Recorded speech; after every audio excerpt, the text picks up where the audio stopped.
This Coast to Coast Entertainment Network program is brought to you by Beside Me Bracelets. Our bracelets are handmade for any occasion. Use the promo code Coast to Coast for 15% off. Visit their website at besideme.com.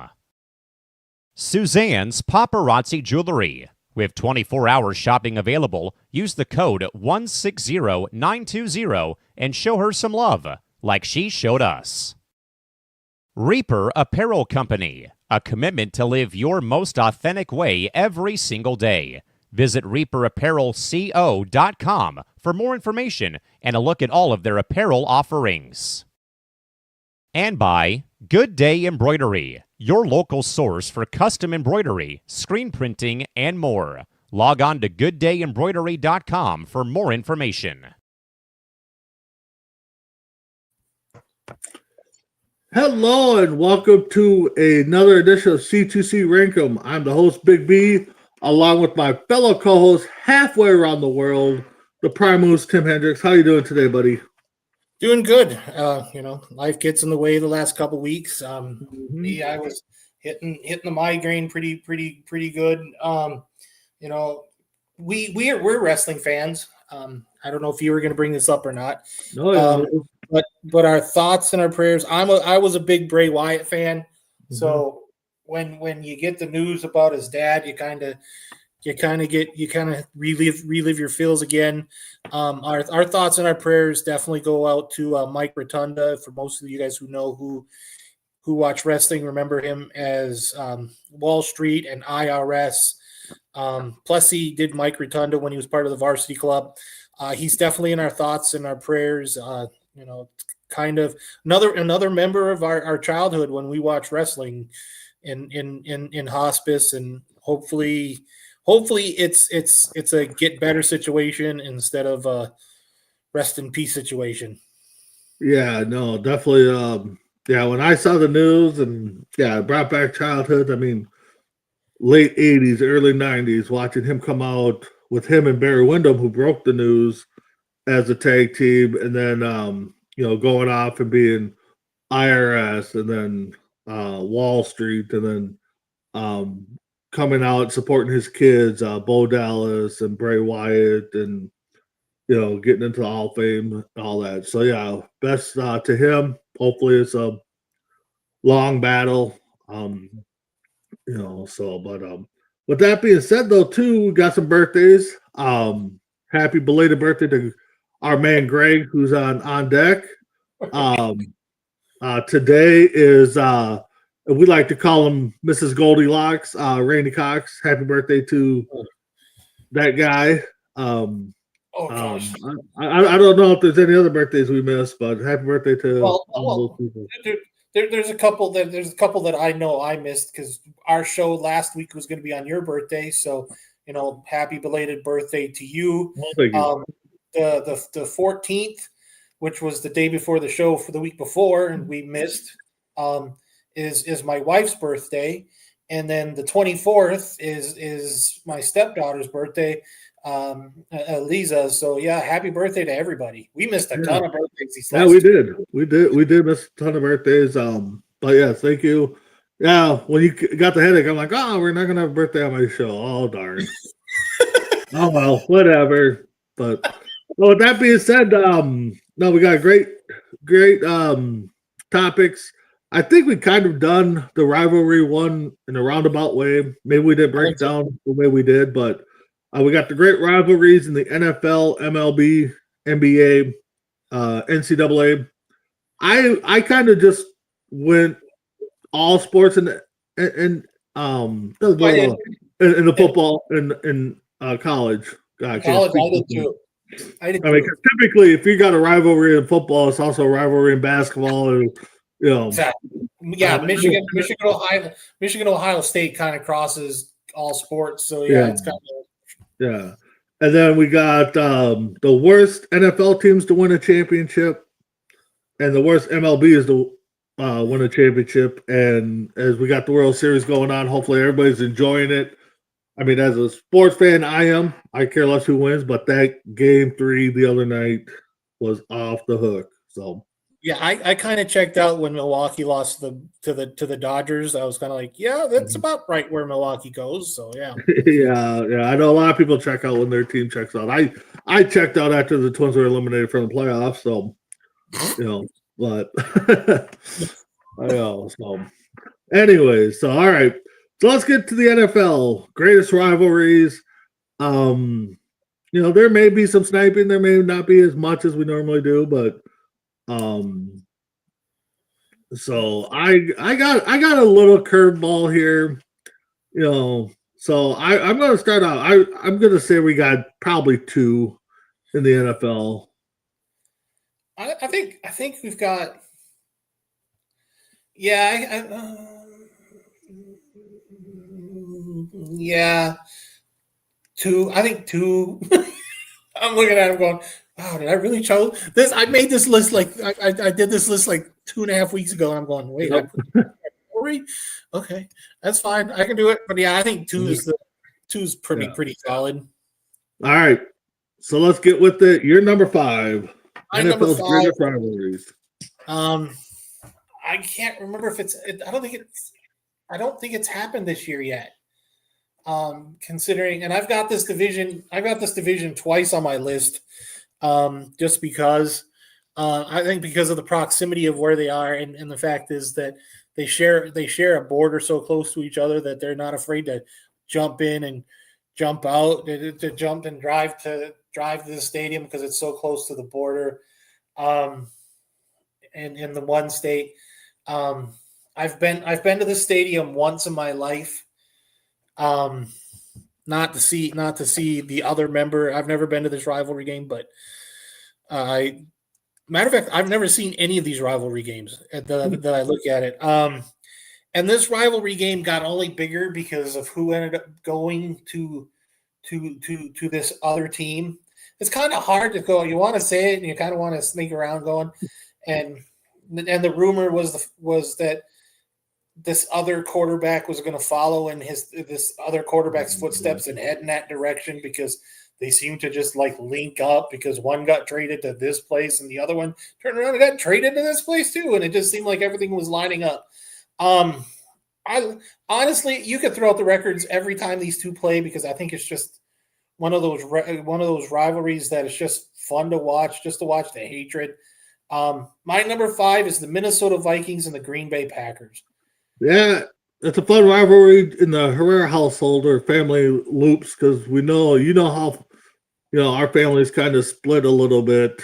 Most of us are Minnesota fans, but you got those crazy people that are, the Green Bay fans. No, that is on my bucket list. That is, even if I have to just go tailgate, I want to experience that game. My sister actually got to go last year, the year before. I was jealous. So. I'll be honest. Out of the 11 teams I have on this list, I have seen 1, 2, 3, 4, 5 of the 11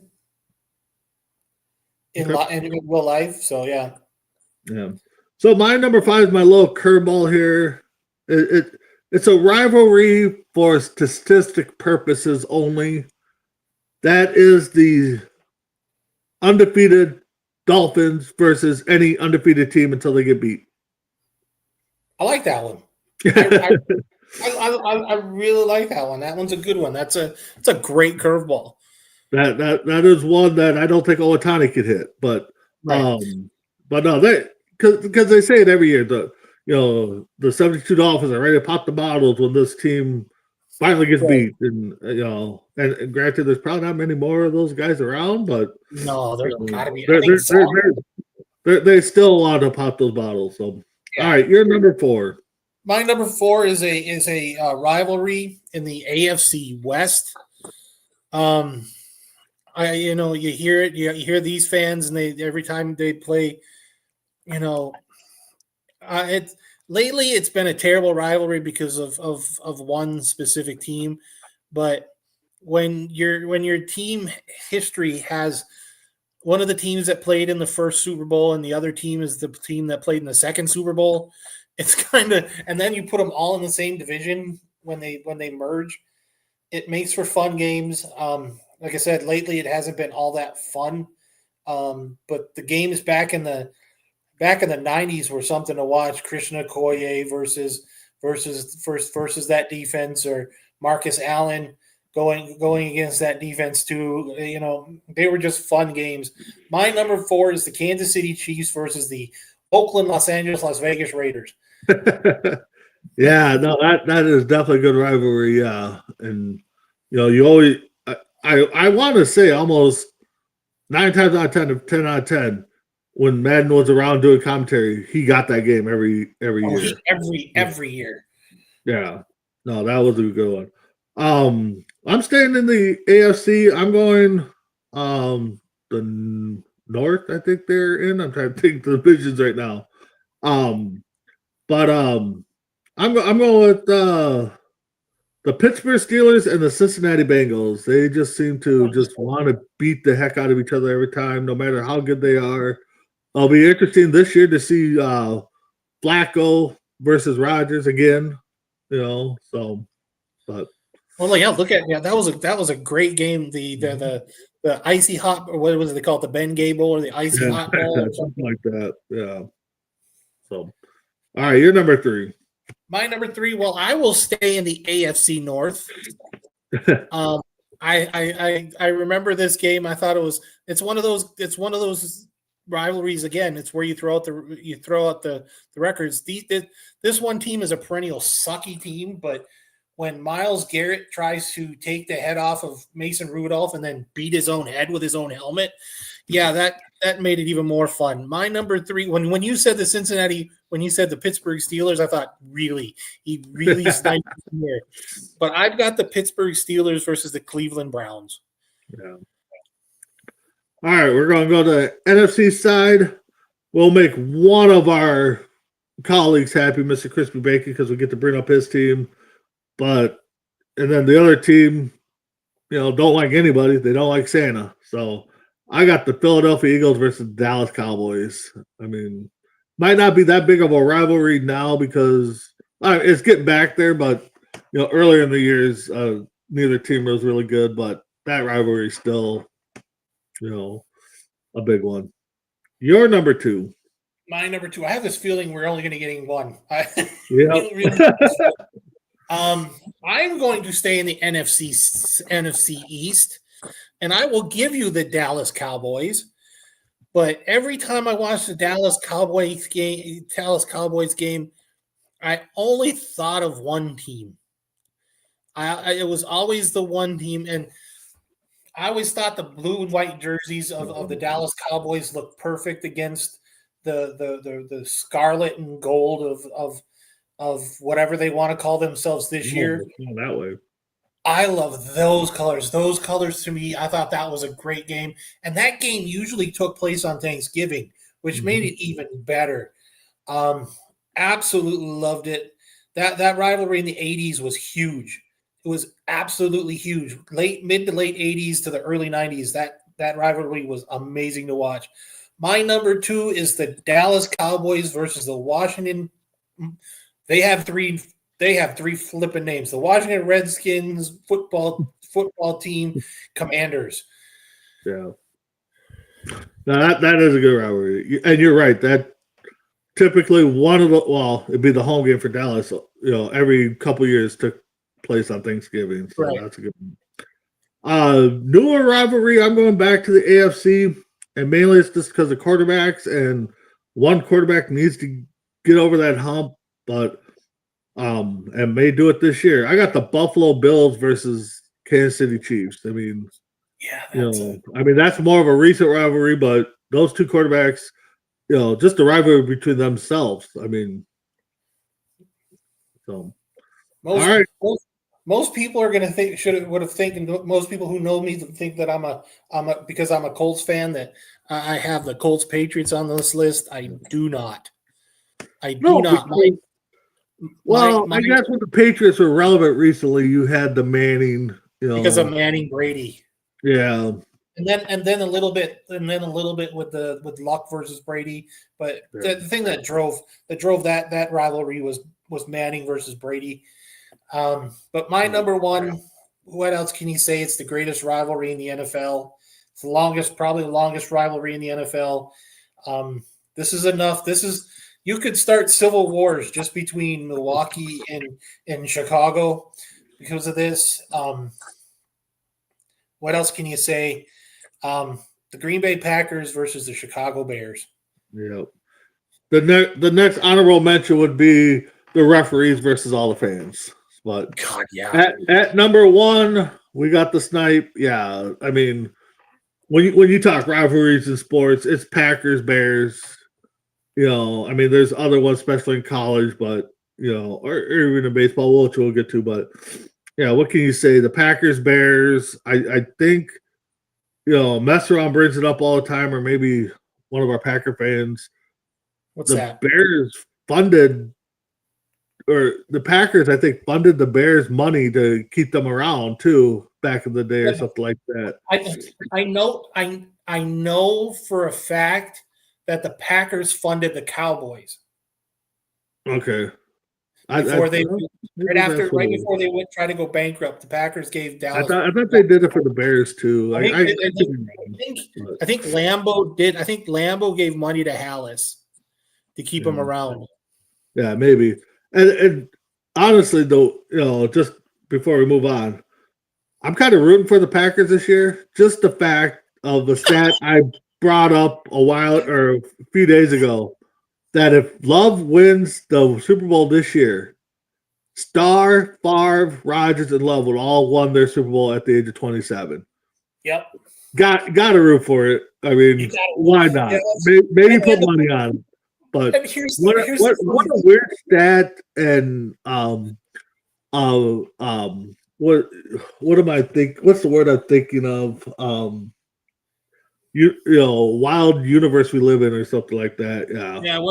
The thing is, it's like who would have figured that? And I've got this crazy fantasy Super Bowl with the Packers versus the Colts, and the way both of them are going on, it could flip and happen. Oh yeah, it could happen. You are exactly right. All right, so let's move over to MLB. Of course, we all know we're in the World Series, so why not bring up some great rivalries? This one could go all over the board too. Statistically, everybody against the Yankees, the Braves. Yeah. I don't have that curveball on this one, but man, it could go. Safe to say, I'm going to go two again, because I think there's probably two or three that stand out. I think there's three. I think three are going to stand out real hardcore in this one. Yeah, to me, I think it's three. They probably are. Well, my number 5. Why not go up to the Bronx? Let's just get it out of the way. And we saw it this year with Juan Soto signing with the Mets, burning everything, trading, getting called all the names. I mean, why not? Yankees versus the Mets. I mean, are we doing like half snipes at this point? Because technically, you've got me sniped all over the board just on that one alone. Well, yeah. It's hilarious because I'll give you the Mets. I'll tell you right now, in 5, I'll give you the Mets, and I think mainly because of what happened in the 90s, in the 90s and then the 60s. Because of the two big powerhouses in the 60s and the 90s that ended up becoming part of the NL East. But they were the reasons why each one of them, because in the 60s during the amazing Mets years, this team had the Mets had to go through this team to get into the World Series. Much like this team had to go through the Mets most of the 90s to get to the division and the World Series. My number 5 probably had the greatest pitching rotation in the entire, I think, in Major League Baseball history. And I think the only team that seemed to have any type of luck with them were the Mets. My number 5 was the Atlanta Braves versus the New York Mets. Oh wow, wow. Okay, all right. My number 4 got to go another in-state rivalry because I know a lot of fans of both teams, and no matter if it's them versus each other or one of them makes the World Series, they're always rooting for the other one, no matter or rooting against the other one just because they don't want that title, even though it meant bringing the title back to your state. Here Cubs, comes. White Sox.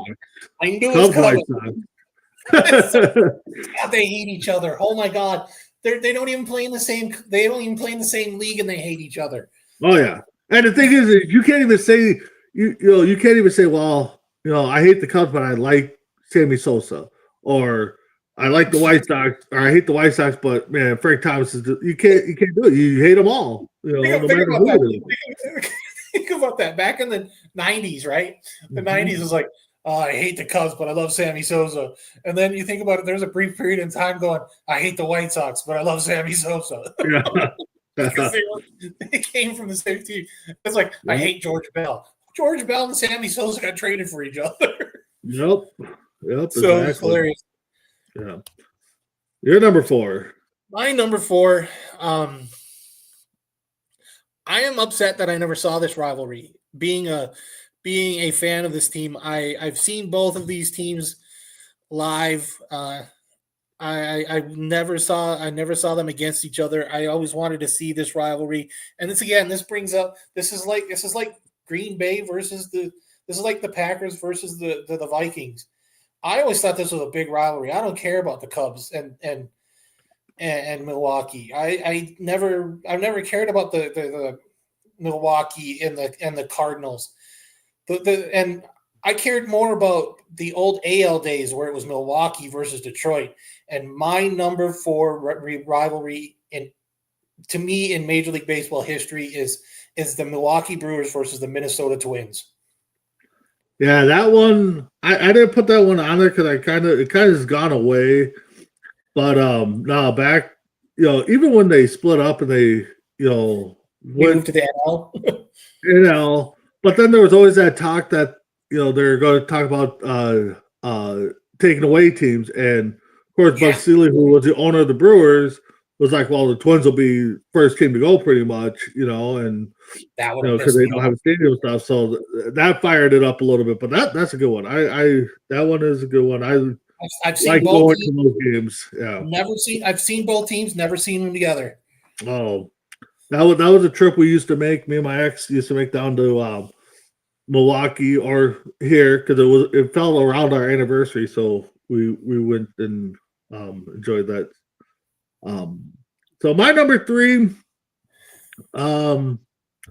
yeah, I mean you could probably put the Dodgers with everybody, but I think the Dodgers versus the Padres are a pretty decent rivalry over in that California area. We're not getting 3. I'll give you the Dodgers, but we're not getting 3.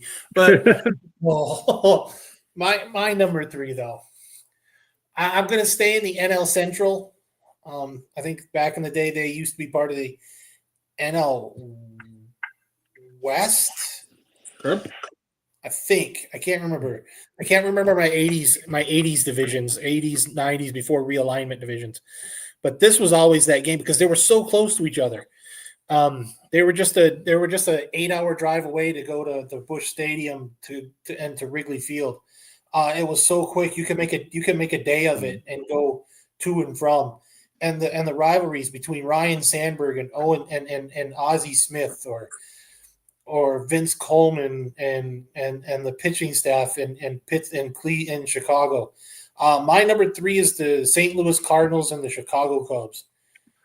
Yeah, that one, yeah, that would be something if they got that in a playoff going to the World Series. I mean, could you see the ratings on that just locally? I mean, so my number 2 rivalry, again, you got a half a snipe.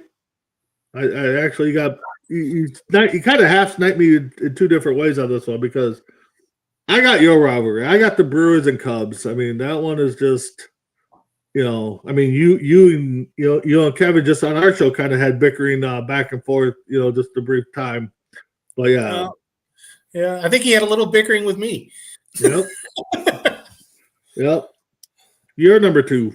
My number 2, when you brought up the Los Angeles Dodgers, I thought you were going to bring up this other team. When the Dodgers were in Brooklyn, this team was also New York. I think that rivalry started deep in there, and the fact is that Willie Mays played for both of these teams at a period of time, and it just kept getting stronger and stronger. I think it's the only team. You brought up the Padres, and I think the Padres hurt because because it's a strong one, but I think that's because of Garvey. I think because of it got bigger with Garvey going to the Dodgers after his time with the Padres. But I think this one's bigger. My number 2 is the Brooklyn Los Angeles Dodgers versus the New York Los Angeles or the San Francisco Giants. Yeah, that is a good one. You are right. I mean, again, a lot of sports history between all these teams. My number 1, without a shadow of doubt, I got a 1A, 1B kind of matchup. Yankees versus Red Sox, and then the pocketbooks of the Yankees versus the pocketbooks of the Dodgers. I mean, yeah, that's a good one. Those just the interdivision rivalry with the Red Sox. You try to do better, but then the Yankees and Dodgers with the pocketbooks try to outdo each other, and I think Dodgers is winning with that Ohtani deal right now. So right now, well, yeah. It's not C2C unless we're sniping. You've caught me on the snipe. My number 1 is your number 1A. When I first thought of this, the first thing I thought of was Yankees, Red Sox. Yankees fans are feral. They got swept by the Rays one time. I was at a Rays Yankees series, and the Rays swept the Yankees, and they fought each other underneath the stands. I'm like, good Lord, these two teams hate each other with a passion that's, I think it's political at this point. As much as these two teams hate each other, they hate each other politically too. What was that look for? You got a scary look. Well, I just got breaking news. Potential history coming from Anna Scheffler. The Denver Broncos are signing 41-year-old tight end Mercedes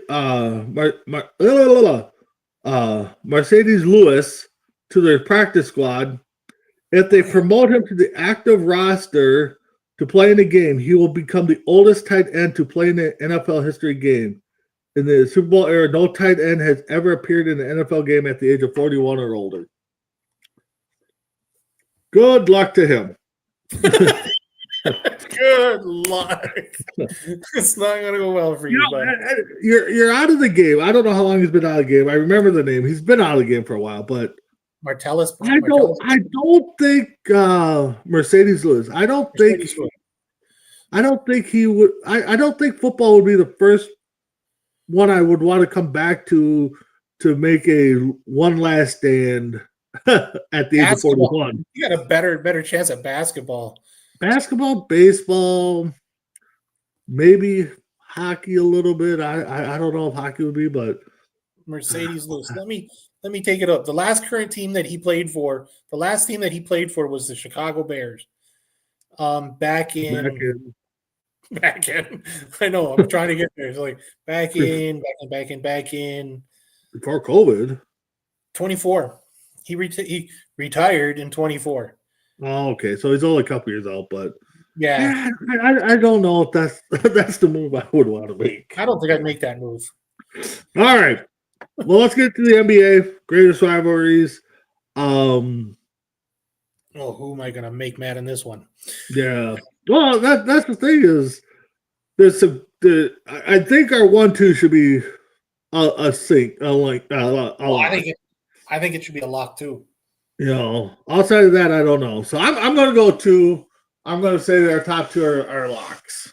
I thought our top 2 were going to be a lock when we did the NFL, or that we did NFL, and it wasn't. I'll give you the top 2. I like it. I think. All right. Well, kick it off. My number 5. These two hit their streak a little before we started watching basketball, because I didn't start watching basketball until like 83, 84. But when you have Larry Bird versus Dr. J, early, right after the merger of the ABA and the NBA, I thought was good. And then you add Charles Barkley to the mix, to go up against the trio that was part of the other team. This is the only team that I've got on here twice. My number 5 is the Philadelphia 76ers versus the Boston Celtics. No, that's a good rivalry. I gotta send you a clip here shortly after I show about the Dodgers. The other night they showed a clip and one of their players looks at the camera and goes, "Seriously?" So I'll have to send it to you. But my number 5, let's go to Texas and let's get the battle there because up and coming rivalry. I don't think it's a strong one, but I think it's probably down in Texas probably a good thing because they like to battle about everything. Let's go Mavericks versus Spurs. You're number 4. My number 4, it's not C2C unless we're sniping. Really? I thought of this as soon as Nowitzki got traded. When Nowitzki got traded from the Bucks to the Mavericks, I thought of it right away, and that thing became huge.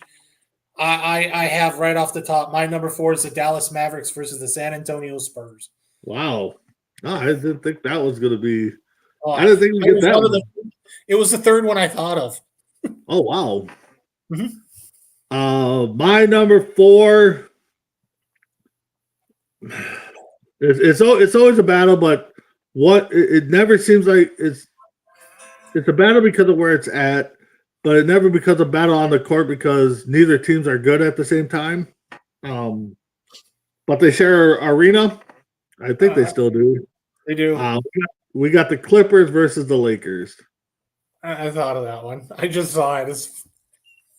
I saw the video. It's great. Yeah. That's awesome. You're number 3.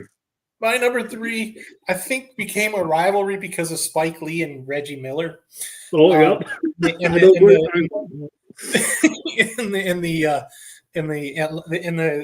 East Conference Championship game, I thought that was like, as soon as that happened, I was like, yeah, this is going to be a rivalry if it wasn't before, because it's always going to be now, thanks to Reggie Miller and Spike Lee.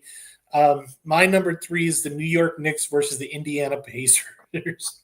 Yeah, that one. And that's the thing, a rivalry driven by a fan and a player. I mean, exactly. Yeah. My number 3, this one I think is gonna, if their 2-star players stay with this teams and build it. I think we're going to talk about this as kind of like a Jordan Magic type rivalry, especially if the one team starts winning some championships over the other, gets the ring. I got the Minnesota Timberwolves and the OKC Thunder. That could be good, especially with OKC winning the championship. I think, and you guys putting money into your roster. But the thing, I mean, it's gonna personal-wise, Ant and what's his name now? I can't think of his name. SGA, I think is his initials. He won the one that just won the MVP, Alexander SGA. Yeah. Those two are gonna have personal, on-court rivalry. But if the Timberwolves can't start winning championships, I mean, the rivalry ain't nothing. But I think this one's going to be parental. Your number 2. My number 2 is the one thing, they always say iron sharpens iron. I think because of what the Bad Boys did against this powerhouse early in the career of the greatest of all time. I think it just made him stronger, just made him better, made him sharper. And they were always fighting against each other.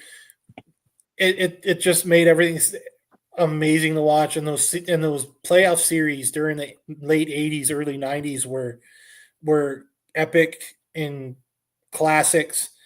And and it just made Michael who he ended up becoming because of what they were doing.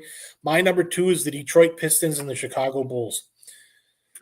And the funny thing about that, one of the Pistons ended up being on the Bulls later. One of the bad boys ended up becoming a Bull. Matter of fact, I think John Sally played for the Bulls for a little bit too. Yeah, you could be right. I think you're right. But yes, that is my number 2, Pistons Bulls. I mean, probably, top 3 all-time rivalries in all of sports. And every sport, yeah. Yeah. So let's get to number 1. We kind of figured out when you're talking about the greatest rivalries in sports, you only have to bring up the 2 names of the stars that made the rivalry. Granted, it started back in the Robert Parrish. Now I'm stupid. Bill Russell and the Wilt Chamberlain days, but the thing that really made this rivalry run is Larry Bird and Magic Johnson. My number 1 rivalry is the Boston Celtics and the Los Angeles Lakers. And realistically, I mean, that's my number 1 too. So we got the snipe there. This rivalry started the NCAA championship game? I mean, it started in the 73 NCAA championship game between Indiana State and Michigan State. Yeah. And I mean, in the 80s, late 70s, early 80s, I mean, these guys were in the finals constantly. I mean, yeah.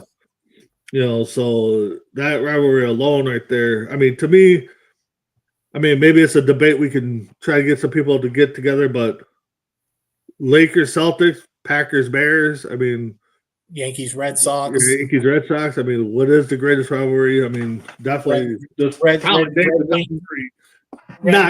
college sports, so. But speaking of college sports, let's get into college NCAA. I like I said, I didn't narrow it down. I kind of just went in general, but a few of them are just football related, but I think it's just the state, the colleges. I mean, so. But let's get with number 5. My turn. How many? Man, there's so many rivalries. I think we could pull 5. I honestly think we could hit 5. 5 for 5? I think we could go 5, but it depends. I'm gonna be safe and say 3, but I think 5 is. I'm gonna say 3 because, well, I mean, the first one's gonna determine what it is. Yeah, I would say we should have 1 for sure. Oh, I'm not saying it's gonna be a top. I'm not gonna say it's the top one, but my number 5. I mean, this team we could probably put in a lot of rivalries, but I'm trying to think the trophy they fight for in football. But I got Alabama and Auburn. They fight for the Iron Bowl because it's not C2C unless we're sniping. My number 5 is Alabama versus Auburn. No way, really? Wow. Yeah. All right. Well, I guess we'll move on to number 4. This might. I mean, I don't think we'll go immaculate, but I like this rivalry just because, I mean, it gets brought up a lot. I mean, you might have it in your top 10, maybe not top 5. And I know you're probably going to cringe a little bit here, but, you got Florida Gators versus the Florida Seminoles. I think that's a pretty big rivalry. Is that your number? Is that your number 4? That's my number 4. All right. Well, my number 4 is I think it's a huge rivalry because of all the Heisman Trophy winners that came out of both of these colleges. When these teams used to seem to play all the time, it always meant that the Pac-10, Pac-12, Pac whatever the hell they're called now, well, probably Pac nothing because I think most of them are gone. We'll just say Pac-10 because of the Pac-12 because the Pac-12 usually ran through these true colleges. My number 4 is the UCLA Bruins versus the USC Trojans. Yep, we're done. We're done. We are done. No, good rivalry, but I mean, again, there's so many rivalries in college sports that my number three. I'm gonna not bring it so close to home. I mean, but I was a fan growing up in Michigan because that was pretty much all of football that was on Saturday because the Gophers were blacked out. But Michigan versus Ohio State, I mean, that rivalry, just in a football sense, is just huge. You have that at number Three. 3. Okay, I'm now curious about what your number 1 is. I have a feeling I know what it is, but it's not C2C unless you're sniping. My number 3 is your number 4. When they play for the Seminole Canoe between Florida and Florida State. Okay.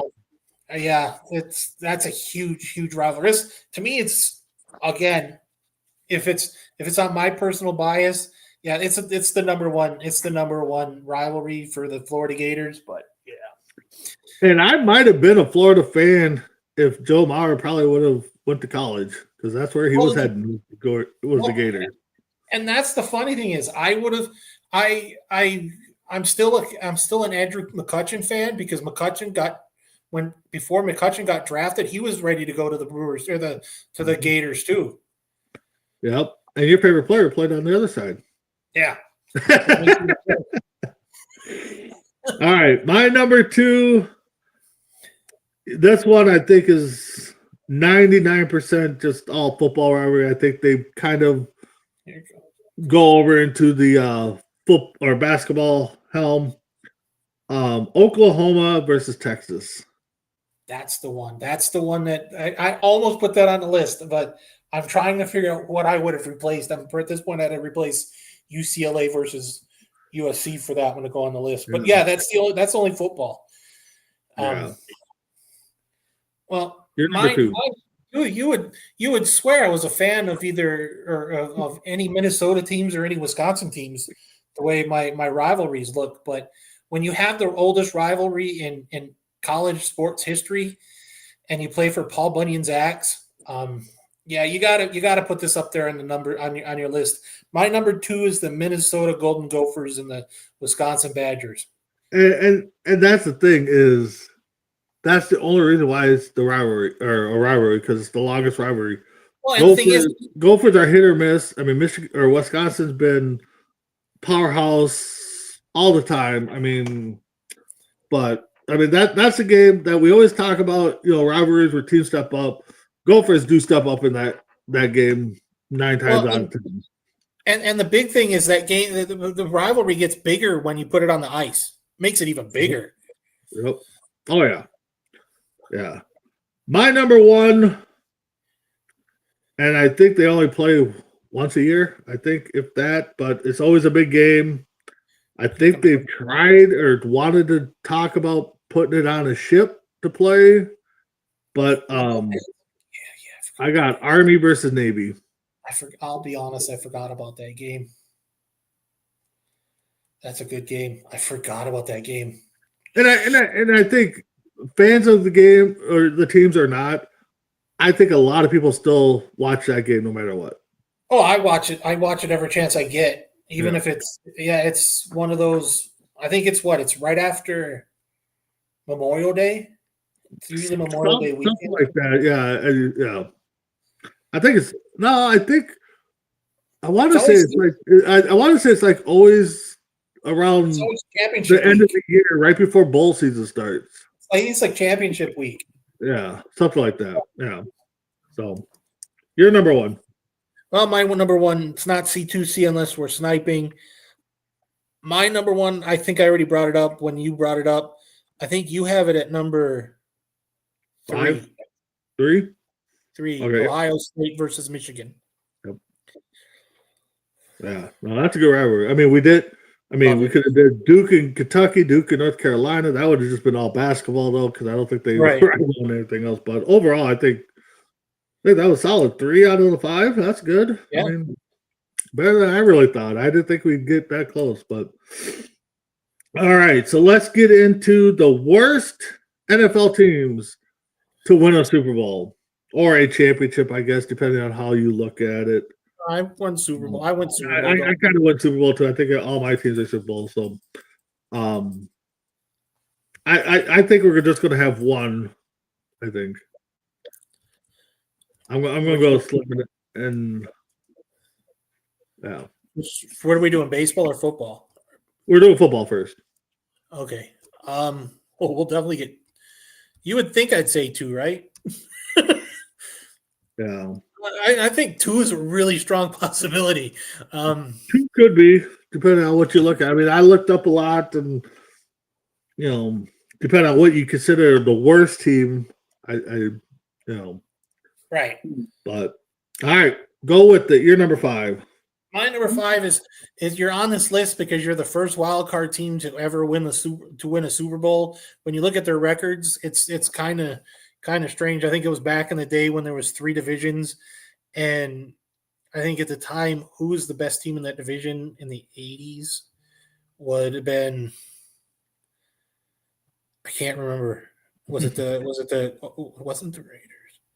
I can't remember. But you go in and you become, which is honestly weird to find out that you're the first team at 11-5 to become the first wild card team to win the Super Bowl. It's strange just on that fact alone. But my number 5 team is the 1980 Los Angeles Raiders. Okay. I'm gonna say, you had that look like you're getting ready to push the button. I'm like, oh my god, we're gonna start immaculate, aren't we? My number 5. I thought I had the record written down. The Yankees win. But I got the 1990 New York Giants.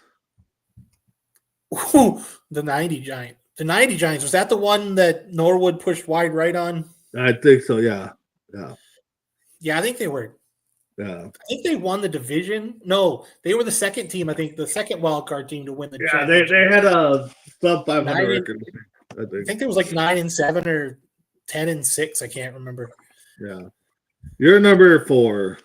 My number 4, a team that was probably at the time another wild card team to win the Super Bowl, but I think they were playing against the Seahawks. The Seahawks that was it below 500, but they were the division champion, the one that basically started the whole Legion of Boom deal. But yet you're still a wild card team making a Super Bowl. It tells you how tough the AFC was in the 2000s. I think it's crazy considering you knew that the team that had gone through at the time had to beat, I want to say, if I remember right, the Kansas City Chiefs, the New England Patriots, and the Indianapolis Colts. I think the Indianapolis Colts Patriots might be flip-flopped. And you had to go through those 3 teams to get to the Super Bowl just to beat the Seahawks. I've got the 2005 Pittsburgh Steelers, who were 11-5. Okay. My number 4 team. I hate to have these guys on the list, but this started the dynasty. The 2001 New England Patriots. Yeah, the team that beat the greatest show on turf. Yes, exactly. The MVP with the backup quarterback because Bledsoe got hurt, and yeah. And the really funny thing was that I went to a St. Louis Rams. I went to the St. Louis Rams Indianapolis Colts game, the last game of the season, and I saw that team live, and I thought this team's not gonna. I didn't think the Rams were that good because they were tied at 21 apiece going into halftime, and I didn't think they were that good. And then they went basically balls to the walls during the playoffs, and I went, yeah, that's. And then New England came in and kicked that field goal to win. I was like, yeah, yeah. Your number, my number 3. People are going to look at me going, I've lost my mind when it comes to this one, but everybody remembers the legendary drive in the Super Bowl between, well, You have to say the drive, and everybody knows what you're talking about, because basically you went down, beat the Cincinnati Bengals with a minute and 50-some seconds left on the clock, and a team you should have never beat the Bengals if you're down by that much. But then you, as they say, you don't count out Joe Montana. My number 3 is the 1988 San Francisco 49ers. Yeah, you're right. I mean, that's something that, you look back, it's just like, God, the career those guys had, how can you consider this the worst team to win or in the talks? But yeah, I shouldn't have won. But my number 3 is your number 5, I believe. The 80 Oakland Raiders. Like you said, first team to wild card to win it. So you're number 2. This is I put with a tear in my eye and a smile on my face. This one's the perfect one. When you're the biggest underdog going into the Super Bowl in NFL history, because you are now facing the 18-0 New England Patriots, and then you turn around and beat the New England Patriots, you are on my list. I have the 2007 New York Giants. With the catch. Yeah. I still love watching the ESPYs that year, because they gave it to Eli for something, and he goes, I'd like to, we want to talk about the catch, and I'd like to thank all my offensive linemen for blocking no one. That's a good one. My number 2, you brought the Steelers up for a different Super Bowl. I'm bringing them up in the 2005 Super Bowl. 2000. No, that was the Pittsburgh Steelers I brought up. Oh, was it? Okay, I thought you said different year. Okay. 2005. Yep. All right, I gotta give you the snipe. There you go. Got the snipe. All right. You're number 1. How would you like to be the New England Patriots on this list for the exact same for such a terrible deal, twice on this list for the same team, and the 2011 version of this team gets beat by the team with the worst record to ever win a Super Bowl at 9-7. I've got the 2011 New York Giants. Giants made it 3 times on your list, or just 3 times total? Just twice. You made them. They made them on your list once. Well, I'm kind of shocked. I thought this would be in your list, because I know, no, how bad we talk about the guy and how he made the guarantee and, all this. And I think they're underdogs going into it, and he guaranteed the win. But I got the 68 New York Jets. I'm not giving them the satisfaction to be on this list. But it's the worst team to win the Super Bowl. I mean, it was horrible.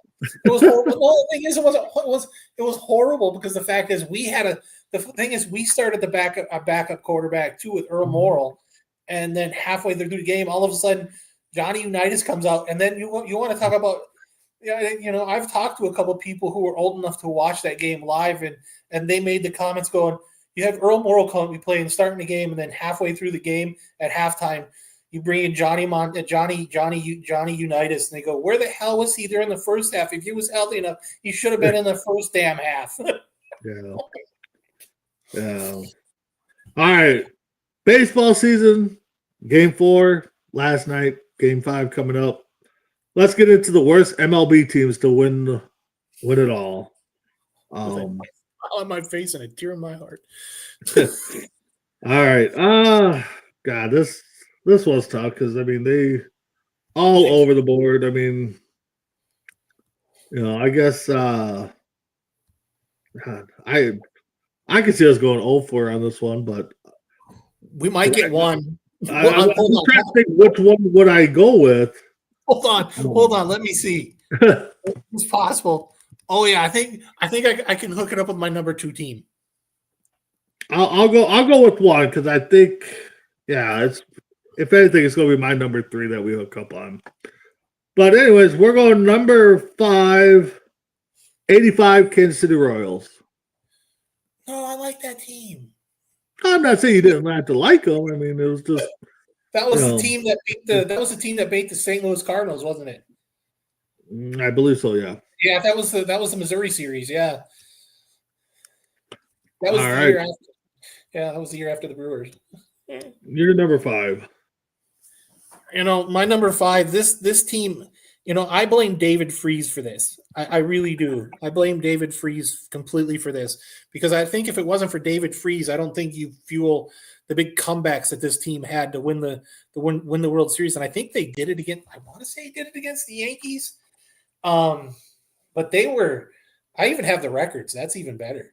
They were 90-72, which isn't bad. It's just not the worst.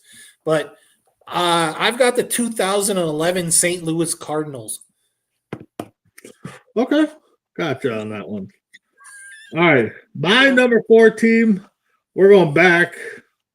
Not as far. I got a further team back, but I got the 1945 Detroit Tigers. No, I don't have it. I don't have that far back. Holy. The 19 what? 45. Detroit Tigers. Yeah. Was Ty Cobb still on the team? I believe so. Okay. I think. Okay. All right. My number 4 team. My number 4 team, I think, was the year before the Subway Series. I think because of the whole 9/11 and the Subway Series happened. It was. I think that's the only reason why I remember this is before the Subway Series. This is the year that really brought resurgence back to the organization because for a while they hadn't won a World Series since the 80s, I think, and they had young players because this was the time where the players that we know as the big players weren't really doing all that well, and then you got the veterans that came in and showed huge pop, huge power. And the funny thing is, when you think of this team, you don't think of an 87 and 74 squad. I've got the 2000 New York Yankees. Yeah, you don't think, yeah. My number 3, where I think where our 1 will be, but I don't know. I am going with, I believe it's their only title too, with Johnson and Kurt Schilling. I'm going with the 01 Diamondbacks. No. Nope. All right. You're number 2. What? 3? My number 3 was funny when this team won the World Series. It was 3 or 4 years after Barry Bonds retired, and I basically laughed the entire time when Dusty Baker got the World Series. I think this is the one where they saved his kid from getting run over at home plate. I thought it was great, but the thing is, Madison Bumgarner and Buster Posey were like superhuman during the World Series, and they were so detrimental to that series. I've got the 88 and 74 they were. But I've got the 2014 San Francisco Giants. I almost said 49ers. Yeah. His kid now is his kid's playing for his kid's in minors, isn't he? No.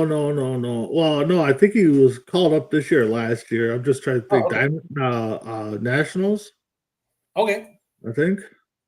Yeah.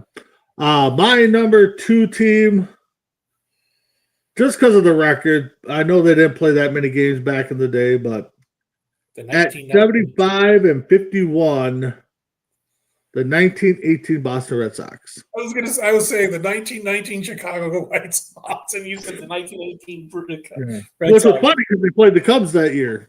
Yeah, they did. So, but all right, you're number 2. All right, now you're going to have to not hate me for this, because they were 85 and 77, and if this team didn't have such a great home dominance, played so well at home, you don't win the World Series. I've got at a record of 80. I said the record, didn't I? 85 and 77. I've got the 1987 Minnesota Twins. Yeah. I get why you got them up there. I mean, you could also have 91 up there because, neither year they were projected to win. What you guys played 87? What's that? Who was 87? 87 was the Twins versus the Cardinals. Oh, you'd make me happy that year. That's right. Yeah. But it was funny because at our work, we had a meet and greet with Tim Laudner. Yeah. And I asked him a question. I go, in the clubhouse, when did you guys feel you had a team that could win the series? He goes, we never did until the last pitch. Yeah, you kind of don't. Yeah, so no, that's a good one. I like that one. My number one, with 83 wins, you brought him up on a different one. I got the 2006 St. Louis Cardinals. With the lowest winning percentage to win the World Series at .516, it's not C2C unless we're I've got the 2006 St. Louis Cardinals. Wow. I didn't think we'd get that one. Think about it. When did you get it? When did you know you had a snipe? I didn't until the last pitch. Yeah, don't get it. So, all right. So that's our list. Now let's get into the fun list, the blind five. I love doing this because we always try to outmaneuver the other one, make them look foolish because, we always try to save our worst one, our number 5 pick for last, and normally backfires. But, Tim, I'll let you go first. You tell me the category that you're going to make me try to look foolish on. I am going to, we're a wrestling fan, and we're wrestling fans, and we started this about our thoughts and prayers for Mike Rotunda. So I didn't know this was going to happen. Pure coincidental. I want to know your favorite wrestling era in WWE history. Ooh. Oh, okay. Congratulations. Let's start off right off the top with the Ruthless Aggression era. That's the era between 2002 and 2008. I gotta go 2002, 2008. So they still really didn't have competition. That started with Cena and Angle, technically. Yeah, I'll go. Yeah, and that's kind of the match with John Cena's retirement. I kind of hope they bring Angle in somehow. Angle. I think, truthfully, they bring in Angle to be the guest referee. Yeah, that or cut a promo. Yeah, I'll go number 3 with that one. Okay. We're gonna go next with the New Generation era, which is 93 to 97. They call that the New Generation? Yeah, they call it the New Generation era. Is that so? That's kind of pre. That's the era right before the Attitude Era. That's the one in between. That's the one between the Golden Era and the Attitude Era. Basically, it's still the fictional characters era. Yeah. And then they're moving into the Attitude Era, which WCW Wars. The realistic era, the realism. I'll go 4 with that one. Okay. The next era, kind of brought it up earlier, the Golden Era, which is 82 to 93. So basically, it's Hogan and Andre. Yeah, my childhood right there, but they didn't do much storytelling. It was just, so I'll go 5 with that one. Okay. We are going to go probably the most, what many people consider the most hated era. We're going to go the Attitude Era. Really? I love that. No, it's not the most hated. It's not the most hated era. I was trying to throw you off from. Oh, okay. I was like, really?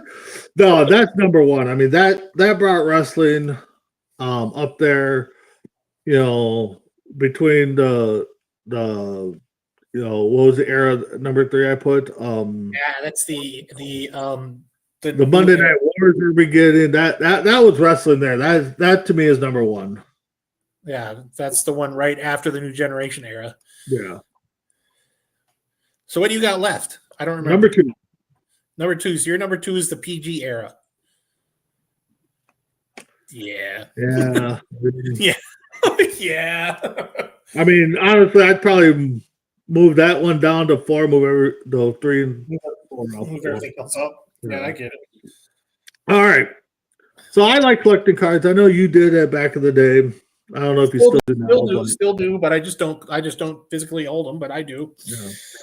So I got 5 players that when you get their card, it is weird seeing them in a different jersey. Oh, I've heard. Oh my gosh, I've seen. Oh my gosh, I've seen this.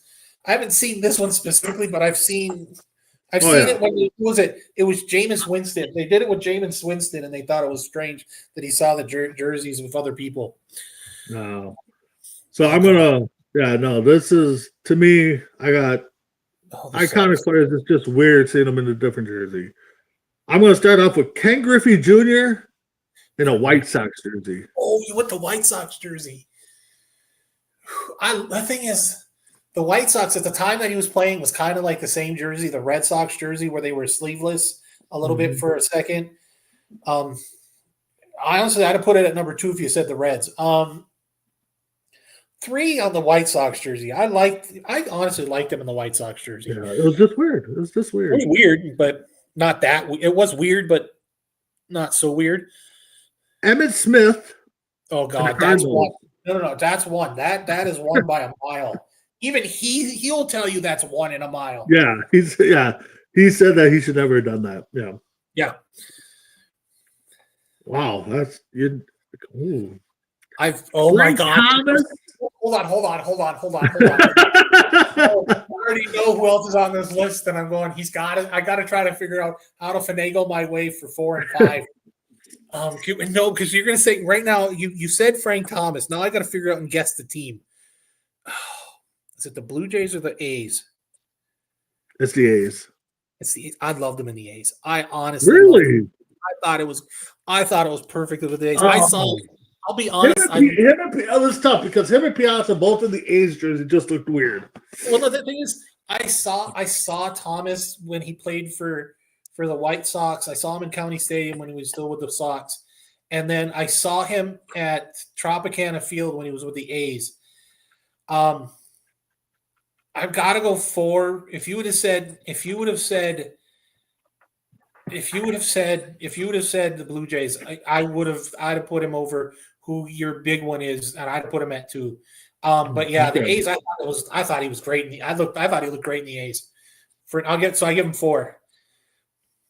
Michael Jordan as a Wizard.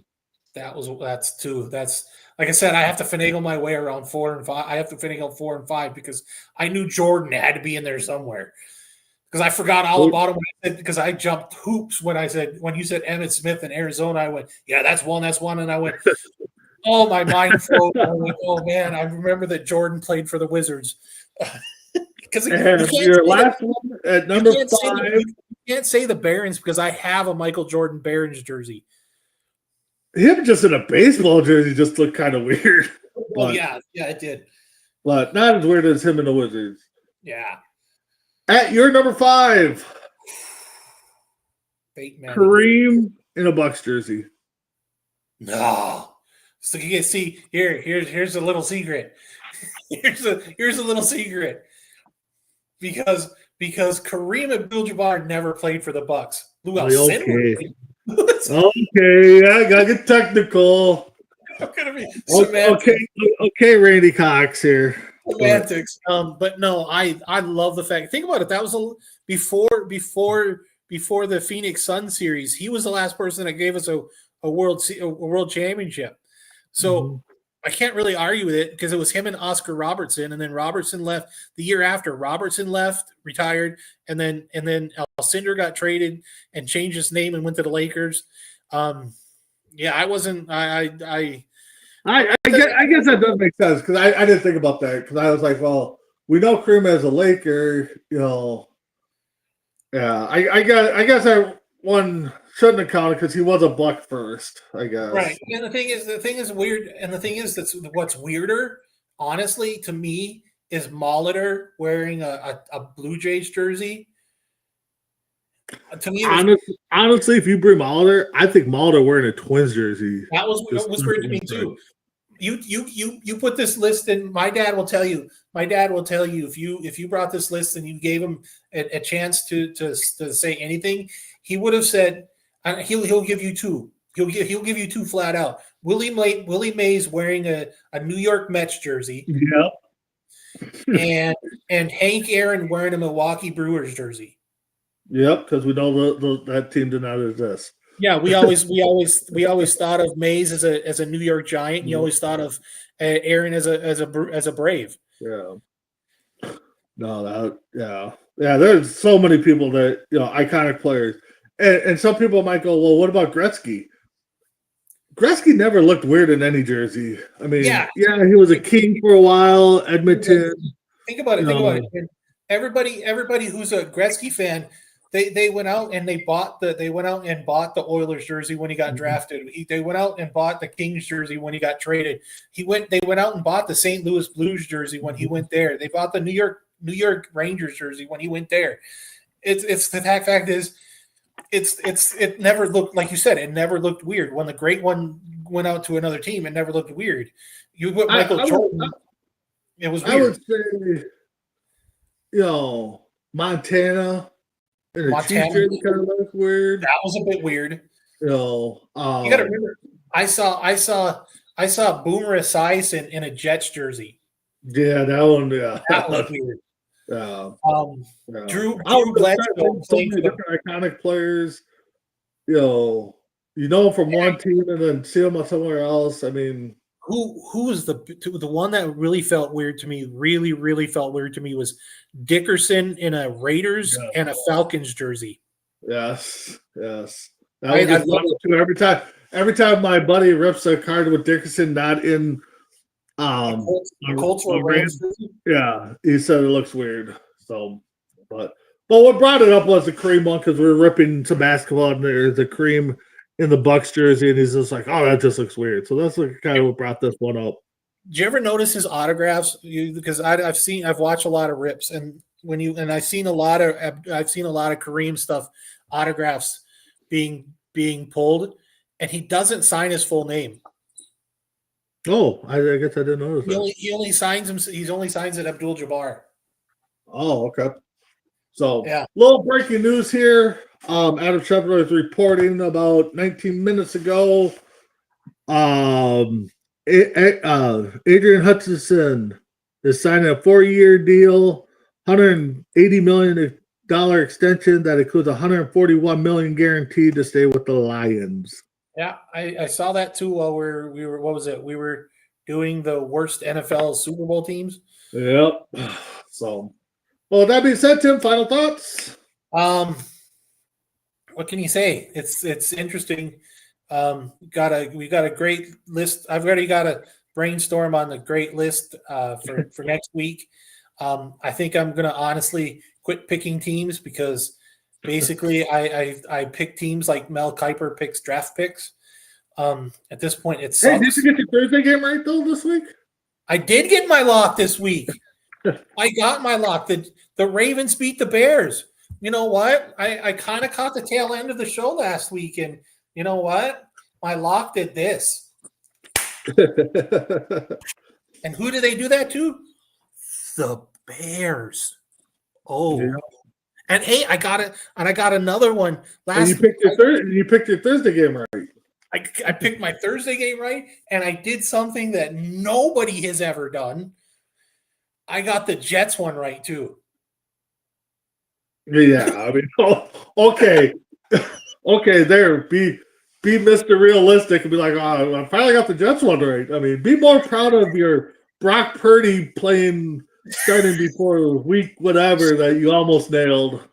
But hey, I'm telling you, when trade, and I'm going to give you, it's not I'm going to pull the Paul Heyman thing about how he predicts wrestling matches. It's not a prediction, but it's a spoiler. Right now, I have. Don't. What the heck was that? You try not to laugh yourself out. No, I'm just reading something that just also ESPN's reporting. I truthfully think with the trade deadline coming up, I truthfully think Breece Hall is getting traded to the Los Angeles Chargers. Wow. I saw some speculation that Minnesota might be on the phone call for the Colts for a certain quarterback.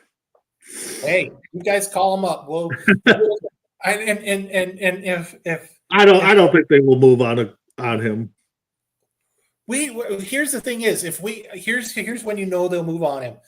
If we sign Daniel Jones this week sometime to cite some type of extension, we have Riley Leonard. We can move on him. Problem is, you guys are going to do no good because we can't trade him anyway.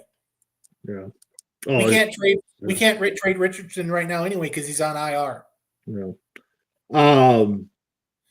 Just in case anybody was wondering, ESPN is reporting the Heat's guard Taylor Rozier and Trailblazers coach Chauncey Billups will not be paid while on leave of absence. They got arrested. Of course, they're not getting paid. Just because everybody wants. Hold on. Okay. We're good. We haven't. You can tell we haven't had a show in a while. Did you hear the latest rumor about something? I was watching it with Schefter, and they were talking about there was a rumor that if Rozier and Billups hadn't gotten arrested, the whole scheme that they got arrested for last week, that the whole whatchamacallit,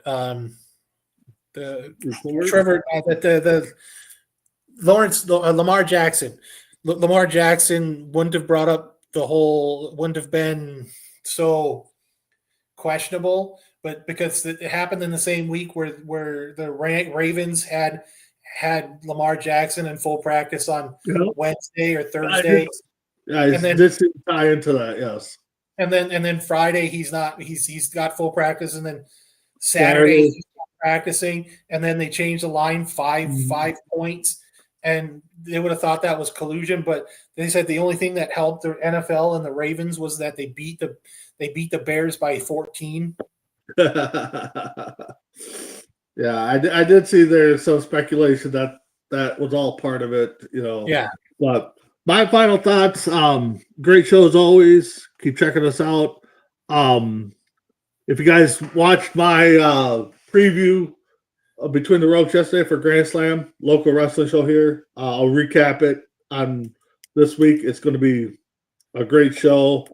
A lot of great matches. Definitely a good meet and greet. So with that being said, just keep checking us out, and we'll see you all next week on C2C Rankem. Have a good one.